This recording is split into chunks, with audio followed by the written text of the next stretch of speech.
នេះជាវិធីធ្វើខ្នាប់កូនត្រីដែលលឿនហើយឆ្ងាញ់បានញ៉ាំរហ័សហ្មងគ្រឿងផ្សំមានម្ទេសផ្សិតស្លឹកអំពិលហើយនិងម្រះព្រៅអានឹងគឺយើងលាយក្នុងខ្នាប់ចំណែកបន្លែនេះអ្នកនរគ្នាយកបន្លែក៏បានដែរសាច់ជ្រូកច្រាំត្រីគ្រឿងបុកហើយនិងប្រហុកហ្នឹងគឺយើងចាក់មកបញ្ចូលគ្នាច្បល់គ្នាឲ្យសព្វហើយដាក់ផ្សិតចូលមកបន្ទាប់មកអ្នកនរគ្នាយកស្លឹកអំពិលហើយនិងម្រះព្រៅហ្នឹងយកមកហាន់ឲ្យរាងតិចតូចបន្តិចអញ្ចឹងណាបន្ទាប់ពីហាន់ហើយគឺយើងធ្វើការច្បល់វាឲ្យរាងសព្វចូលគ្រឿងហើយកុំភ្លេចមួយមុខទៀតគឺជាអំពិលទុំណាដាក់អំពិលទុំផងហើយយើងថែមគ្រឿងស្កររ៉ូឌីជាមួយនឹងប៊ីចេងបន្ទាប់មកយើងច្បល់ឲ្យសព្វទៅថែមទឹកត្រីបន្តិច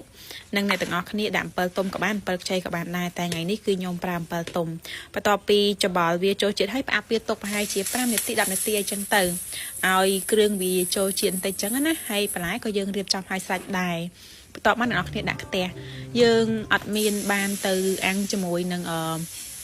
ស្លឹកចេកឬក៏ក្តារលុយមីញ៉ូមអីទេព្រោះពេលខ្លះវាស៊ីពេលរវល់ឬយូរអញ្ចឹងគឺខ្ញុំធ្វើតាមវិធីនេះខ្ញុំដាក់ខ្ទះដាក់ខ្លាញ់